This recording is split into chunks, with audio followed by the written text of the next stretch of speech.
Imagine sending 58,000 of your sons, brothers, and fathers to die in a jungle 9,000 miles away. Not for oil, not for land, not for survival, but for an idea. An idea that turned into the longest, bloodiest, most controversial war in American history. An idea that broke America's military, broke America's trust, and broke an entire generation of young men who came home to a country that didn't want to look at them. 58,000 Americans died in Vietnam, and to this day, nobody can fully explain if it was worth it. This is the Vietnam War, and it is the most haunting story America has ever lived through. To understand Vietnam, you have to go back to 1954. Vietnam had just broken free from French colonial rule after nearly a century of occupation. But instead of becoming one free nation, the country was split in two. North Vietnam, communist, led by Ho Chi Minh, backed by the Soviet Union and China. South Vietnam, non-communist, backed by the United States. And America had one fear above everything else in 1954: communism spreading. President Eisenhower called it the domino theory. If South Vietnam fell to communism, then Cambodia would fall, then Laos, then Thailand, then the entire region of Southeast Asia would collapse like a row of dominoes. America could not let that happen. So America started sending money, then weapons, then military advisors. Nobody called it a war yet, but it was coming. August 1964, the Gulf of Tonkin. An American naval destroyer, the USS Maddox, reported being attacked by North Vietnamese torpedo boats in international waters. President Lyndon B. Johnson went on national television. He told the American people that North Vietnam had attacked U.S. ships without provocation.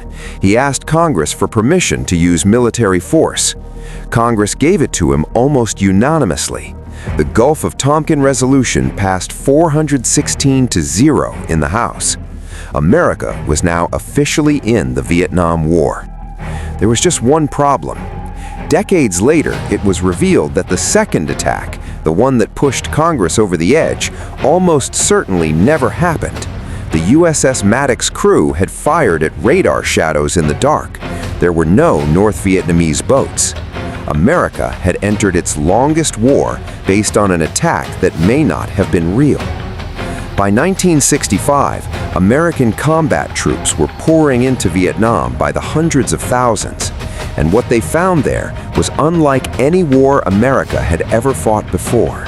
There were no front lines, no clear enemy, no territory to capture and hold. The enemy was everywhere and nowhere at the same time. North Vietnamese soldiers and Viet Cong guerrillas melted into the jungle. They lived in underground tunnel networks stretching hundreds of miles. They booby-trapped rice paddies and forest paths with homemade explosives. They attacked at night and vanished before dawn. American soldiers, most of them teenagers, some just 19 years old, were dropped into a jungle they didn't understand, fighting an enemy they couldn't see, in a war they couldn't define. General William Westmoreland had a strategy. He called it attrition. Kill enough of the enemy and they will give up. The U.S. military had overwhelming firepower.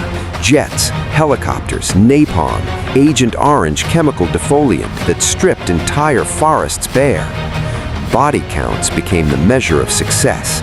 Every day, military commanders reported enemy kills to Washington. Every day, the numbers looked good on paper. And every day, the war showed no sign of ending. January 30th, 1968, Tet Offensive. It was the Vietnamese New Year. A ceasefire had been declared for the holiday.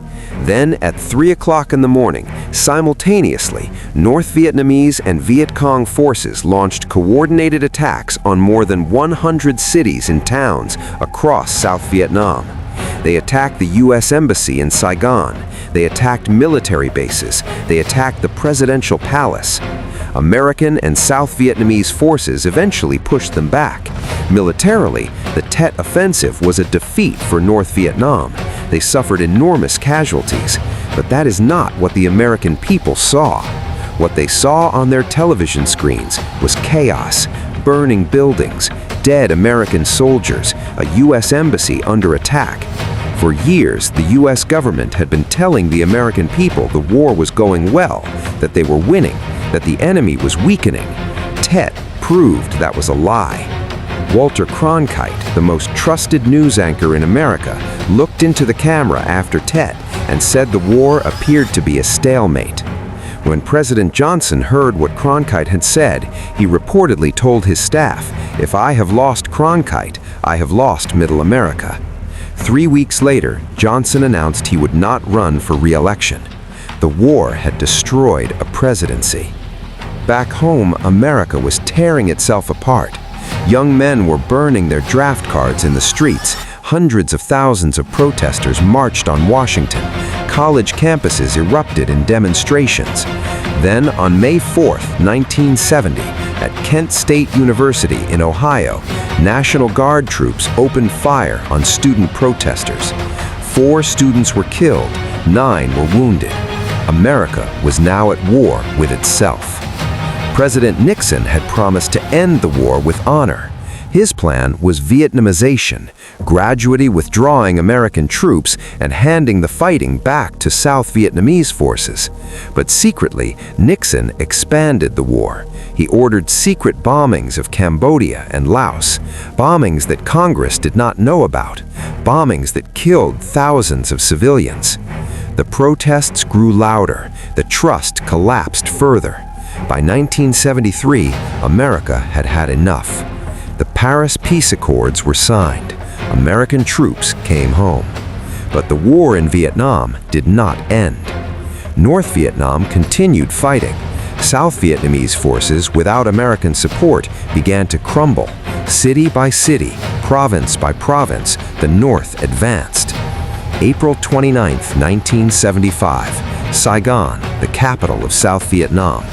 American helicopters landed on rooftops across the city, evacuating the last remaining Americans and South Vietnamese allies. Desperate crowds surged toward the U.S. Embassy, trying to get on the last helicopters out. The images of that evacuation, people clinging to helicopter skids, crowds pressing against embassy gates, became the defining image of American defeat. The next day, North Vietnamese tanks rolled into Saigon. Vietnam was reunified under communist rule. Everything America had fought for, everything 58,000 Americans had died for, was gone.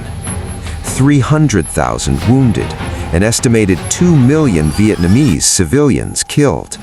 The war cost over $840 billion in today's money. And what did America gain? Vietnam today is a unified communist country. The dominoes Eisenhower feared, they never fell the way he predicted. The soldiers who came home from Vietnam were not welcomed as heroes. They came back to a country that was angry and ashamed. Many suffered from post-traumatic stress disorder at a time when nobody had a name for it.